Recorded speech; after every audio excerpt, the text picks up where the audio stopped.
은퇴하는 사람들은 어떻게 하나님의 교회를 잘 섬길까, 어떻게 강단을 힘있게 할까, 이런 것에 결국 초점이 모아지게 되고, 또한 한참 은퇴하신 교계의 원로들이고 어른들이다 보니까 그런 조언을 구할 때가 있어요. 어떻게 말씀을 잘 전할 수 있습니까? 어떻게 해야 강단을 힘있게 지킬 수 있겠습니까? 이런 조언을 구할 때가 있습니다. 그러자 그 선배 목사님 중에 한 분이 자기가 은퇴하기 전에 한 목회 세미나에 가셔서 했던 일화를 소개하셨어요. 이제 은퇴하기 전에 한 목회 세미나에 갔는데 그때 강사님으로 오셨던 분이 방지일 목사님이시래요. 근데 이 방지일 목사님은 2014년도에 돌아가셨는데 104세를 사셨어요. 장수하셨죠. 그래서 우리 교계에서 원로로서 한경직 목사님이나 이런 분들 못지않게 큰 영향력을 끼쳐주셨던, 좋은 영향력을 끼쳐주셨던 원로셨어요. 근데 그분이 이제 생전에 살아계실 때 목회 세미나를 다 하고 나니까 세미나 끝나면 이제 질문이 있지 않겠습니까? 그러니까 그 세미나를 들었던 그 목사님 중에 한 분이 이렇게 질문을 했습니다. 목사님, 설교하고 강연의 차이점은 뭡니까? 이렇게 질문을 했어요. 그러니까 그 방지일 목사님이 좀 심사숙고하다가 이렇게 대답을 하시더래요. 설교는 하나님을 기쁘시게 하는 거고 강연은 사람을 기쁘게 하는 거다.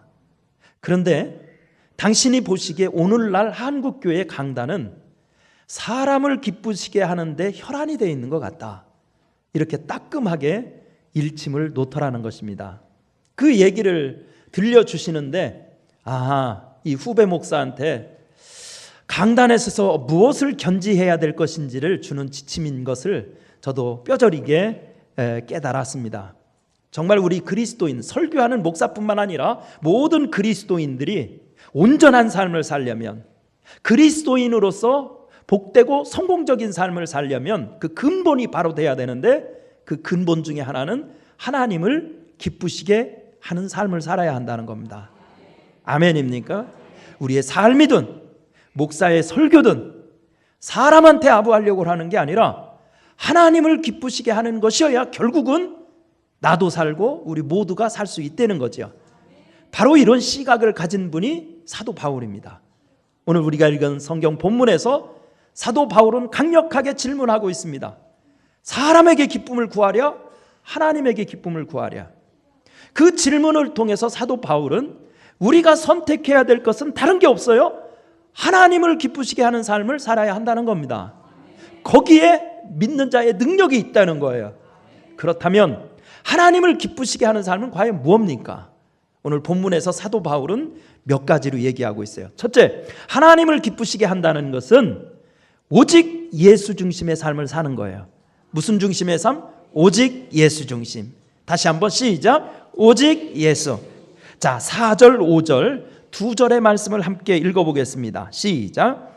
그리스도께서 하나님 곧 우리 아버지의 뜻을 따라 이 악한 세대에서 우리를 건지시려고 우리 죄를 대속하기 위하여 자기 몸을 주셨으니 영광이 그에게 세세토록 있을지어다. 아멘. 자, 이렇게 되어 있어요. 자, 먼저 오늘 본문 말씀을 보기 전에요, 성경이, 우리가 읽은 성경이 뭐죠? 성경 제목이 갈라디아서입니다. 갈라디아서는 지명일까요? 사람 이름일까요? 땅 이름이에요? 지역 이름이에요? 지명이죠? 그래서 신약 성경에 보면은요, 성경 이름이 두 가지로 되어 있어요. 신약 성경은 사람 이름으로 된 성경, 예를 들면 복음서, 마태, 마가, 누가, 요한, 이거 다 사람 이름이죠. 맞죠? 그 다음에 지명으로 된 이름이 있어요. 예를 들면 에베소서, 이건 에베소 교회에 한 거예요. 골로새서, 골로새 교회, 빌립보서, 빌립보 교회, 갈라디아서 지명이라잖아요. 그러면 어느 교회? 갈라디아 교회에 보냈다는 얘기죠. 그렇죠? 그러면 에베소는 여러분 신약 성경 읽다 에베소 교회에 있는 거 아시죠? 빌립보 교회도 있는 거 아시죠? 골로새 교회도 있는 거 아시죠? 데살로니가 교회도 있는 거 아시죠? 다 아시죠? 갈라디아 교회 들어보셨어요? 이건 느낌으로, 그냥 제가 하는 질문의 이 흐름을 보면 느낌으로 알 수 있어요. 갈라디아 교회 있는 거 보셨어요? 못 봤죠? 갈라디아라는 교회 이름이 등장하지는 않습니다.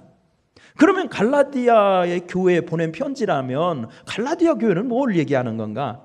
그래서 이 신약 성경을 연구하는 신학자들은 대부분 이렇게 추정을 합니다. 사도 바울이요, 은혜 받고 저 안디옥 교회에서 선교사로 파송을 받습니다. 그래서 사도행전 13장, 14장 두 장에 보면 사도 바울이 바나바와 함께 선교 여행을 떠나요. 그게 1차 전도 여행이에요. 그래서 1차 전도 여행이 안디옥 교회에서 출발해서 지금으로 얘기하면 키프로스라는 섬이 있죠. 그쪽으로 가요. 거기서 전도하고 또 지금 터키 앞바다, 그 지중해 앞바다를 쫙 배를 타고 안달랴라는 곳으로 가요. 거기에서 또 버가라는 데서 가요. 버가라는 데서 다시 어디로 가냐면 비시디아 안디옥이라는 지역에 가서 막 이방인들에게 전합니다. 그래가지고 여러분, 인간을 자유롭게 하는 복음이 있습니다. 기쁜 소식이 있습니다. 누구든지 예수 믿으면 우리가 사회적인 신분이 어떻든지 간에 우리는 자유인이 됩니다. 이 말씀이 얼마나 파급력이 있던지. 왜냐하면 당시 로마 제국에는 노예들이 많았거든요. 노예들한테 반가운 소식이 뭐였겠어요? 자유 아니겠어요? 자유? 그러니까 이방인들이 그 비시디아 안디옥에서요, 예수 믿는 사람들이 막 넘쳐나는 거예요. 그러니까 유대인들이 그걸 시기해가지고 사도 바울을 또 쫓아냅니다. 쫓아내면 다음 도시로 갑니다. 루스드라에 가서 안진뱅이를 일으키죠. 또 더 거기서 역사 일으키니까 또 유대인들이 시기해서 폭동 일으켜가지고 다음 도시로 갑니다. 이고니온, 그리고 더베. 거기까지 갔다가 다시 되돌아오는 코스가 사도 바울의 1차 전도 여행입니다. 근데 거기에서 나오는 교회 이름 중에 비시디아 안디옥, 루스드라, 이고니온, 더베, 이 네 교회 있죠. 여기가 어디냐면 터키, 지금으로 보면 터키 지도의 남쪽이에요. 우리 한국 사람들도 터키 여행 많이 가는데 안탈리아라는 데 많이 가거든요. 그 안탈리아가 뭐 고대 도시이기도 하지만 로마 유적지도 많지만 바닷가에 막 휴양지도 있어가지고 한국 사람들 터키 여행 갈 때 거기 들리거든. 그 근처에 있는 남쪽 지방에 있는 여러 도시들이에요. 바로 거기를 사도 바울이 복음을 증거하던 서기 1세기에 그쪽 지방을 갈라디아 지방이라고 한 거예요. 그러니까 갈라디아 교회라는 것은 한 교회 한 게 아니라 적어도 비시디아 안디옥, 루스드라, 그 다음에 이고니온, 더베, 이런 몇 교회한테 편지한 것이라고 보는 겁니다. 근데 보는데 왜 이렇게 편지를 급하게 하느냐? 신약 성경의 모든 성경의 기록, 문학적인 기록 형태는 서신 형태예요. 무슨 형태? 서신 형태입니다. 그럼 서신 형태는 우리나라에서도 옛날에 학교 다닐 때 소시적에 편지 쓰는 거 배우잖아요. 제일 먼저 편지 쓸 때 뭐부터 해야 돼요? 안부지, 안부, 인사말. 그렇죠? 여기도 이게 서신이니까 안부가 먼저 1절부터 3절까지 나와요. 이건 사도 바울의 안부예요, 안부. 그리고 안부 끝난 다음에 본론이 나오게 되어 있죠. 본론이 바로 4절부터 나오는 거예요. 그러니까 인사말 급하게 하고 나서 사도 바울이 첫 번째로 언급했던 얘기가 뭐냐면 4절. 뭐라고 하나 보세요? 그리스도께서. 그렇죠? 누구께서? 그러니까 막 급하니까 사도 바울이 진짜 하려고 했던 얘기 그냥 직방으로 꺼낸 겁니다. 예수 그리스도를 먼저 얘기하는 거예요. 왜 예수 그리스도를 먼저 얘기하냐면 바로 아까 언급했던 그 갈라디아 지방의 교회들에게 복음을 혼잡케 하는 거짓 스승들이 들어와서 교회를 어지럽힌 거예요. 그러니까 우리식으로 얘기하면 이단들이 들어와가지고 교회를 막 어지럽힌 거예요. 막 혼란스럽게 만든 거예요. 그러니까 사도 바울 입장에서는 자기가 그 돌팔매 맞으면서 피를 흘리면서 세웠던 예수님의 교회인데 그 교회가 피해를 입으면 안 되니까 성도들의 영혼을 바로 세우기 위해서 급히 쓴 성경이 갈라디아서입니다. 그러니까 갈라디아서 하면서 그 문제를 처방하는 첫 번째 문제가 뭐냐면 예수 그리스도에 집중하자는 겁니다. 그래서 그리스도 이 이야기부터 서신에서 본론에서 첫 번째로 얘기하는 거예요. 예수는 왜 중요하냐? 예수는 우리 신앙생활에 있어서 두 가지가 중요하대요. 4절에 보면 예수는 하나님의 뜻이었다는 거예요. 뭐였다? 하나님의 뜻. 그러니까 우리가 하나님의 뜻, 우리 뜻이 하늘에서 이룬 것 같이 땅에서도 이루어 주옵소서, 하나님 뜻대로 살자. 그런다는 것은 결국 하나님의 뜻이 누구니까? 예수님이니까. 결국 하나님의 뜻을 따른다는 건 뭐 하는 거? 예수님 중심으로 사는 거. 하나님을 기쁘시게 한다는 건 뭐 하는 거고? 예수 중심으로 사는 거야. 그러니까 여기서 예수는 하나님의 뜻. 4절에 또 하나 얘기해요. 예수 중심으로 사는 게 중요한 것은 왜 그렇게 중요하냐?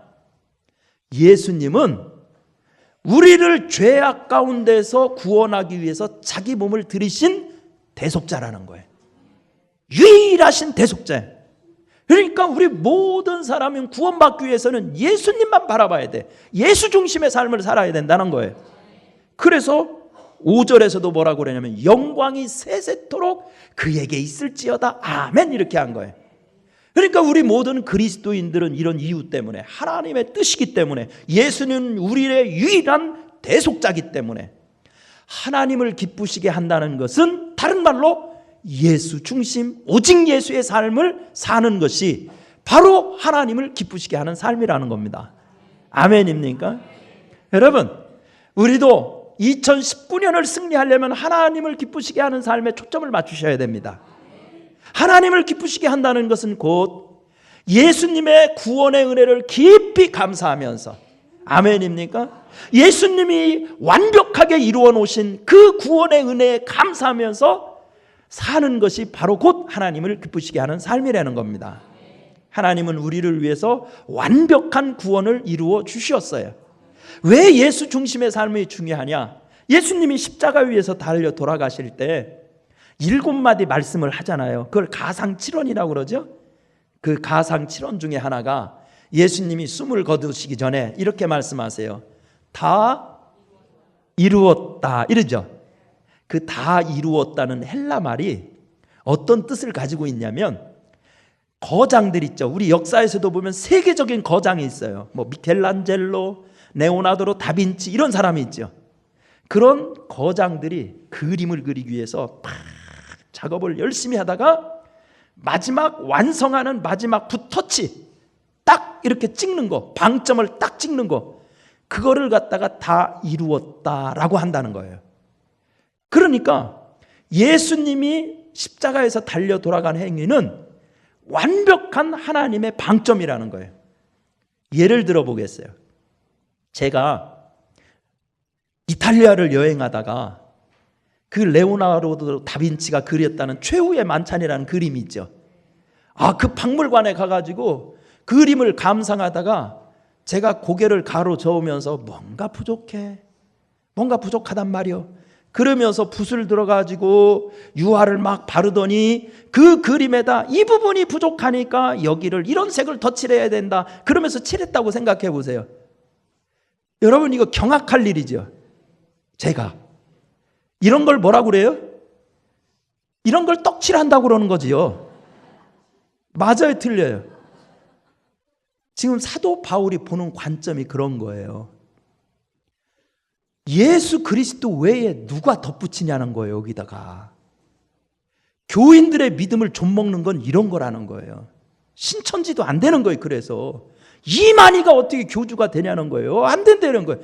예수 외에 예수님은 완벽하게 방점을 찍은 건데 예수님이 이루는 구원에다가 누가 거기다 붙이를 하냐고. 안 된다는 거예요. 그거는 사람을 기쁘시게 하는 삶이에요. 나쁜 거예요. 그거는. 하나님을 기쁘시게 하는 것은 오직 예수 그리스도로 사는 거예요. 여러분, 2019년 여러분들 또 예수님만 바라보십시오. 예수님께만 영광을 돌리십시오. 그러면 하나님이 기뻐하셔요. 하나님이 기뻐하시면 우리에게는 은혜가 임하는 거예요. 하나님의 도움의 역사가 일어나는 거예요. 승리가 일어나는 겁니다. 그런 삶이 되기를 축원합니다. 두 번째, 하나님을 기쁘시게 하는 삶이라는 것은 오직 복음이에요. 시작. 오직 복음. 6절부터 한번 읽어보겠어요. 6절 한 절만 읽어볼까요? 6절까지 9절까지 똑같은 얘기가 막 반복됩니다. 6절 시작. 그리스도의 은혜로 너희를 부르신 이를 이같이 속히 떠나 다른 복음을 따르는 것을 내가 이상히 여기노라. 아멘. 바나바하고 사도 바울하고 1차 전도여행을 통해서요, 진짜 큰 역사를 이루었어요. 오순절날 저 마가의 다락방에 일어났던 성령 강림 같은 사건이 바나바와 바울하고 선교여행 다니는 그 현장에서도 일어났으니까요. 사람들이 은혜 받고 성령 충만 받고 병자가 일어서고 이런 역사가 일어났으니까요. 그리고 선교여행 싹 마치고 돌아와서 본부 교회라고 할 수 있는 저 수리아 안디옥 교회에 다 와서 사도 바울이 오매불망 그들을 위해서 얼마나 기도하고 있었겠어요. 그때쯤 사도 바울에게 소식이 전해오는데 어떤 소식이 전해오느냐? 그게 6절부터 있는 얘기입니다. 그 뭐냐면 자기가 그렇게 돌팔매 맞으면서 죽을 고비를 넘기면서 교회를 세워놨던 그 교인들이 자기가 가르친 가르침에서 떠났다는 거예요. 이게 얼마나 심각한 얘기인지 몰라요. 그러면서 자기가 가르쳤던 복음이 아니라 다른 복음을 전하는 사람들에게 귀를 열어가지고 교인들이 글로 다 쏠렸다는 겁니다. 그 사람들이 누구냐? 7절에 나와 있어요. 보세요. 다른 복음은 없나니, 그 다음에요, 다만 어떤 사람들이 너희를 뭐예요? 그러니까 당시 안디옥 지방에 있었던 교회, 아니 갈라디아 교회 지방에 있었던 교회들의 성도들을 혼란시켰던 그 주범들을 누구라고 얘기했냐면 어떤 사람들이라고 돼 있죠. 맞죠? 이름은 안 밝혔어. 뭐 홍길동, 뭐 갑순이, 철순이 뭐 이런 거 안 밝혔어요. 익명으로 했어요. 어떤 사람들. 그때 교회를 어지럽혔던 다른 복음을 전했던 사람들은 어떤 사람들인데, 이 어떤 사람들이라는 것은 두 가지로 볼 수 있어요. 하나는 사도 바울이 어느 도시에나 갈 때 복음 전할 때 제일 먼저 바울을 핍박했던 사람들은 이방인들이 아니었어요. 유대인들이었어요. 유대인들. 왜냐하면 유대인들은 오로지 모세의 율법이 생명인 줄 알고 있었어요. 근데 유대인들한테 모세의 율법보다 더 위대한 이가 있다, 예수, 이렇게 얘기하니까 유대인들은 정말 싫어했어요. 그렇기 때문에 여기에 어떤 사람들이라는 것은 그 갈라디아 지방 도시에 살고 있었던 유대인들, 사도 바울의 복음을 반대했던 그 사람들일 거다라고 생각하는 사람도 있어요. 그러나 대부분의 학자들이 그 사람들은 아니라고 봐요. 어떤 사람들이라는 것은 당시 교회 안에서도요, 본부 교회라고 할 수 있는 데가 예루살렘 교회입니다. 바로 예루살렘 교회에서 처음 믿었던 사람들은 대부분 인종이 어느 종족이에요? 유대인들이에요. 그러니까 유대인들이 회개하고 예수 믿은 사람들이에요. 그러니까 유대인 기독교인들이죠. 이 유대인 기독교인들이 성령 받고 나서 다 은혜 받고 막 세계 흩어져서 전도하러 다녔거든요.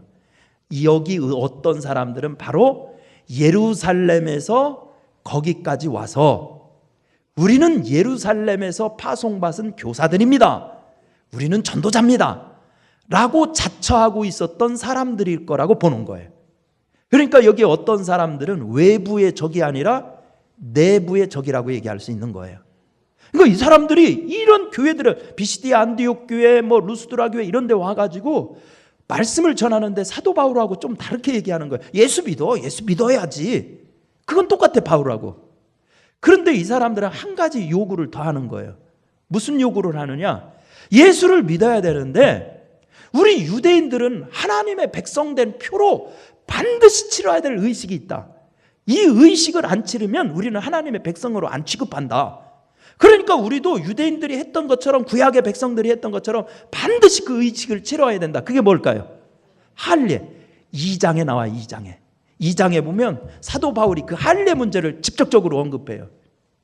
그러니까 그 지방에 왔던 이 거짓 교사들이 예수 믿는데 예수 믿는 거에 하나를 더 더해서 할례를 받아야 구원받는 거야, 이렇게 얘기하는 거예요.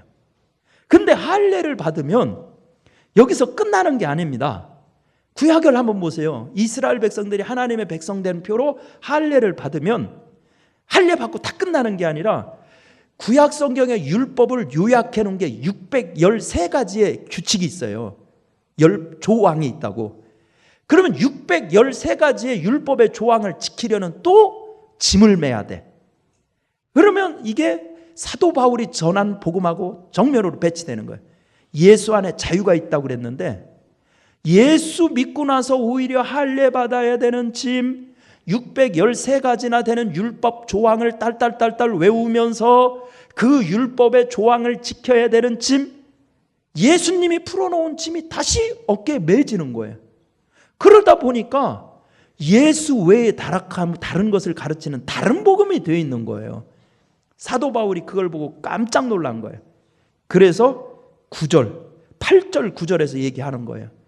내가 전한 예수님의 복음 외에 다른 복음을 가르치는 사람은 하늘의 천사라도 뭐 한대요? 저주를 받아라. 그러니까 사도 바울이 막 화가 나가지고 사람들한테 막 욕하고 막 저주하고 퍼붓고 이런 뜻으로 그 말을 해석하면 안 돼요. 다른 복음을 따라간 결론이 어떻게 될 거냐를 얘기한 거예요. 다른 복음을 따라가면 어떻게 된다는 거예요? 그 결론이 저주래요. 멸망이라는 거예요. 멸망. 그러니까 여러분, 우리가 이 시대를 신앙생활하면서도 영적 분별력을 잘 가져야 되는 게 그거예요. 이단에 빠지지 말라고 하는 이유가 그거예요. 이단에 빠지면 무서워요. 그거는 그 결론이 저주예요. 그 끝은 멸망으로 가는 거예요. 그래서 사도 바울 선생님이 얘기하는 거, 정말로 하나님을 기쁘게 한다는 것은 그런데 현혹되지 말고 진짜 참 복음, 다른 복음 쫓지 말고 오직 복음을 쫓으라는 얘기입니다. 아멘입니까? 사도 바울의 복음을 요약하자면 예수가 복음이고 믿음이 복음이에요. 할례 받는다고 되는 게 아니에요. 예수 잘 믿어야 구원받는 거예요. 예수 바르게 믿어야 구원받는 거예요. 이게 복음이에요. 아멘입니까? 그러니까 오직 복음이라는 말은 다르게 얘기하면 오직 예수고 그리고 오직 믿음으로 살라는 얘기입니다. 우리도 믿음이 신실해야 하나님을 기쁘시게 할 수 있어요. 아멘입니까? 여러분 히브리서 11장 6절 말씀해 보세요. 하나님을 기쁘시게 하는 건 오직 믿음이래요. 아멘입니까? 다른 걸로 하나님을 기쁘시게 하는 게 없어요. 오직 믿음으로 하나님을 기쁘시게 하는 거예요. 믿음이 있을 때 역사가 일어나게 되는 거예요. 하지만 이 하나님의 말씀을 혼잡케 하고 하나님의 이 복음을 혼잡케 하는 것은 우리 영혼을 좀먹는 거예요. 영적인 능력을 아주 떨어뜨리게 하는 거예요. 제가 아는 목사님 한 분이 이런 재미난 자기 체험을 얘기하더라고요. 이제 울진이라는 데 갈 일이 있어가지고서는 교회 승합차를 끌고 이제 가다가 휴게소에 들려서 기름을 충분히 넣으려고 기름을 넣었어요. 기름을 넣고 이제 고속도로를 막 달리는데, 고속도로는 우리나라 대부분 100km 이상으로 달리잖아요. 모르는 말씀입니까? 그렇게 달리죠. 예, 막 달리는데 이게 한참 조금 달렸는데 이게 속력이 줄줄 떨어지는 거예요. 암만 악셀을 밟아도 80km로 떨어지고 60km로 떨어지는데 마침내 시동이 꺼지는 거예요. 그러니까 고속도로에서 이게 시동이 꺼지니까 얼마나 이게 심각하겠어요. 막 100km 이상씩 달리는 그 고속도로 옆에 차 서보니까는요, 저도 한번 그런 경험해 본 적이 있거든요. 몸이 흔들리더라고요. 차가 휙 하고 지나가면. 그러니까 얼마나 이거 위험한 일이에요. 그래가지고 자기가 아무리 수습하려고 해도 안 되니까 견인차를 불렀어요. 견인차 불러가지고 공장에 갔어요. 공장에 가서 막 이런 거 저런 거 줘서 막 거기서 진단을 하더니, 연료 필터가 이 차가 오래돼가지고 안 갈아서 그런가 봐요. 연료 필터 돈 주고 또 갈았어. 시동 걸으니까 안 걸려. 이상하다. 이게 배터리가 오래됐나 보네. 배터리. 그래서 배터리를 새 걸로 갈았어. 갈아가지고 시동을 걸으니까 잠깐 걸리다가 그냥 또 꺼져. 그래가지고 뭐 이거 꽂히고 저거 꽂히고 했는데 결국은 안 되니까 찾아보다가 나중에 기름을 조사해 보니까 앞불사. 이 목사님이 그 휴게소에서 기름을 넣을 때, 여러분 승합차에는 경유대지요. 근데 거기다 휘발유를 넣은 거예요. 왜냐면 이 목사님이 승용차는 휘발유 넣는 거여서 그냥 무의식 중에 그걸 넣은 거예요. 그러니까 여러분 그게 되겠어요, 안 되겠어요? 그래가지고 그 차 고치는데 돈 뒷다리 만에 들어갔대요. 난 그 얘기 들으면서 신앙생활을 생각했다니까요. 우리 믿음에서 혼합하는 게 이렇게 안 좋은 거구나. 믿음이라는 게. 사도 바울이 한 얘기가 그거예요. 왜 다른 복음을 따라가냐는 거예요. 왜 예수 옆에다가 뭘 붙이려고 하는 거예요. 할례 붙이고 뭐 모세 붙이고 하면 안 돼요. 구원에는 오직 한 길이에요. 예수님 뿐이에요. 믿음이에요. 아멘입니까? 근데 이 복음이 혼잡하게 되면 시동 꺼지는 거예요. 우리 믿음의 시동이. 그래서 무능하게 되고 영적인 능력을 상실하게 돼서 결국은 신앙에서 탈선하게 돼 있다는 겁니다. 오직 복음이 하나님을 기쁘시게 하는 삶입니다. 우리 2019년은 복음에 빠져들으셔야 돼요. 오직 믿음을 더 뜨겁게 하셔서, 여러분 믿는 자에게는 표적이 따릅니다.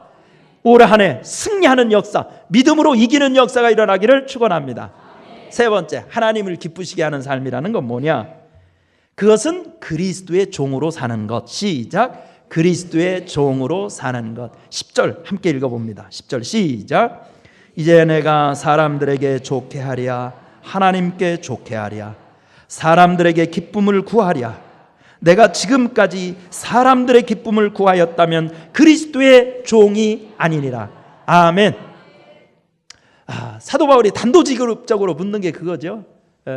그 교회 문제를 해결하는 거, 갈라디아 지방에 들어온 거짓 교사들의 문제를 다 일소하고 바른 교회를 쓰려면 그 문제 질문해 보면 된다는 거예요. 하나님을 기쁘게 할까, 사람을 기쁘게 할까?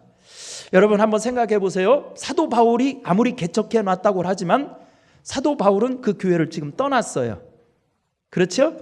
떠나고 예루살렘에서 내려왔다는 자기들이 교사다, 자기들이 사도다, 아니면 자기들이 스승이다 얘기한 사람들이 와서 그 교회들에서 지도자 역할을 했어요. 그 사람들의 가르침의 영향을 다 받은 거예요. 사도 바울이 거기에서 개척할 때는 주류는 사도 바울이 주류였었어요. 근데 사도 바울이 떠났으면 사도 바울을 따르던 사람들은 주류가 됐을까요? 비주류가 됐을까요? 어려운 문제입니까? 상식적으로 이해할 수 있겠죠. 그럼 사도 바울을 따르던, 사도 바울의 가르침을 받았던 사람들은 비주류로 물려나 있을까요? 지금 주류는 누구일까요? 예루살렘에서 내려왔다는 그 사람들, 유대 할례를 받아야 된다, 율법을 지켜야 된다 하면서 예수도 믿지만 율법주의자들에 빠져있는 그 사람들이 주류가 되어 있을 거예요. 그래서 그 사람들끼리 지금 사실은 주류하고 비주류하고 교회마다가 갈등이 있는 상황이죠. 맞죠? 그러면 사도 바울 입장에서 그 갈등을 해결하려면 어떻게 해야 쉬울까요? 저의 목회적인 경험으로 보면 대부분 이게 상식일 거예요. 주류를 만나야죠. 그렇죠? 주류를 만나서 뭐라고 해야 될까요? 제가 주류를 만나서 이렇게, 내가 사도 바울이라면 이렇게 했을 것 같아요. 찾아가서 주류들 만나가지고, 야, 걱정하지 마. 너무 이렇게 좀 염려하지 말고, 나도 할례 받아본 사람이야. 다 알아. 그러니까 걱정하지 마. 내가 쟤네들 나중에 다 할례 받게 할 테니까 염려하지 말고 그냥 싸우지 말고 좀 평안히 지내. 그러면서 시간 지내면 너희들 이 교회 다 장로도 시켜주고 이 교회 권사도 시켜주고 그럴 테니까 좀 조용히 지내. 이런 식으로 얘기하지 않았을까요? 이게 대부분의 사람들이 생각하는 갈등을 해소하는 방법입니다. 그리고 실제로 사람들이 교회에서 문제가 생기면 먼저 큰 주류적인 사람을 갖고 가서 그런 식으로 설득을 하는 거예요. 근데 사도 바울이 볼 때 그거는 사람을 기쁘게 하는 거라는 거예요. 뭐를 기쁘게 하는 거? 사람 비유 맞추는 거라는 거예요. 그거는 죽는 거예요. 사람 비유 맞추는 것은 근본적인 해결책이 아니라는 겁니다. 그런 식으로 사람 설득하고 비유 맞춰서 얼러가지고 가는 거는 영혼을 죽게 만드는 거라는 거예요. 그래서 사도 바울은 단호하게 선언하는 겁니다. 그거는 해결책인 듯 보이나 실제로는 우리의 영혼을 오랏줄을 거는 것과 같은 것이므로 그거는 선택할 수 없다는 거예요. 하나님을 기쁘게 해야 되겠다. 하나님을 기쁘게 하는 것은 오직 예수로 돌아가는 거고 오직 복음으로 돌아가는 거다. 내가 하나님을 기쁘게 하는 거, 그거는 세상적으로 볼 때요 강수라고 보일 수도 있어요. 인기 없는 대책이라고 볼 수 없어요. 있어요. 그리고 융통성 없는 사람 대책이라고 비난받을 수도 있는 위험성이 있어요. 그럼에도 불구하고 사도 바울은 그 방법을 선택할 수밖에 없는 이유가 있다. 나는 그리스도의 종이라. 나는 뭐라고요? 그리스도의 종. 그리스도의 종은 자기에게 주권이 있는 게 아닙니다. 자기 맘대로 말이죠. 상황 파악하면서 이렇게 하면 해결되겠네, 저렇게 하면 해결되겠네, 이렇게 자기 주관적으로 하는 게 아니에요. 종은 주권이 없어요. 주인에게 있어요. 나는 그리스도의 종이기 때문에 예수님 뜻대로 해야 한다는 겁니다. 여기 이 사도 바울의 논지를 보면 결국 우리가 하나님을 기쁘게 하는 삶이라는 것은 정체성에서 오는 거예요. 나는 누구냐? 나는 철저하게 예수님의 종, 하나님의 종, 그리스도의 종이라는 의식을 가지고 살아야 우리가 하나님을 기쁘시게 하는 삶을 살 수가 있다는 겁니다. 아멘입니까? 여러분, 요즘 시대 정신은 절대로 그렇지가 않아요. 요즘 시대 정신이 어디 사람을 종이라고 가르칩니까? 어디서든지 우리가 주인이다, 우리가 나라의 주인이다, 회사의 주인이다, 이런 것만 가르치는 시대 정신 속에 살기 때문에 신앙생활하는 우리도 그렇게 생각할 때가 많이 있습니다. 교회 와서도 우리가 주인이다, 이런 생각을 서슴없이 할 수 있을 위험성이 있어요. 그거는 사람 생각이라는 거예요.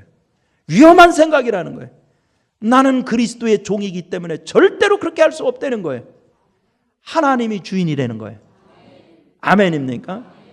우리는 하나님을 기쁘시게 하는 삶에 성공해야 합니다. 믿습니까?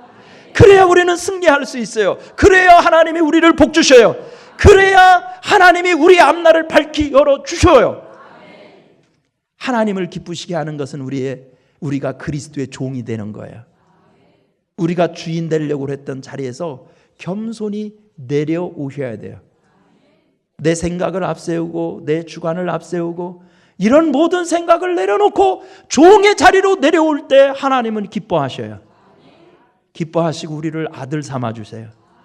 내가 종이라고 하면 하나님은 종처럼 부리는 게 아니에요. 우리가 그리스도의 종의 자리로 겸손히 내려가면 하나님은 우리를 자녀로 취급해 주셔요. 아멘입니까? 존귀한 작품으로 취급해 주셔서 우리를 승리의 길로 이끌어 주시는 법입니다.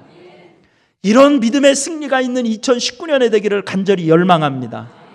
그래서 목동교회는 하나님을 기쁘시게 하는 교회, 우리 목동교회 성도들은 예수 중심의 교회, 복음에 푹 빠져 사는 성도들, 그리하여 하나님이 그들을 견고히 붙드셔서 세상에 나가서도 승리하게 하는 영역을 7배나 더하시기를 간절히 축원합니다. 기도하겠습니다. 은혜로우신 하나님, 우리 하나님이 도와주셔서 우리도 영적인 기준과 분별력을 명확하게 가지고 살 수 있게 하여 주옵소서. 지금까지 오랜 생활, 신앙생활 하면서 신앙생활의 목적이 나를 기쁘게 하는 것이 아니었는지 냉철하게 성찰하게 하여 주옵소서.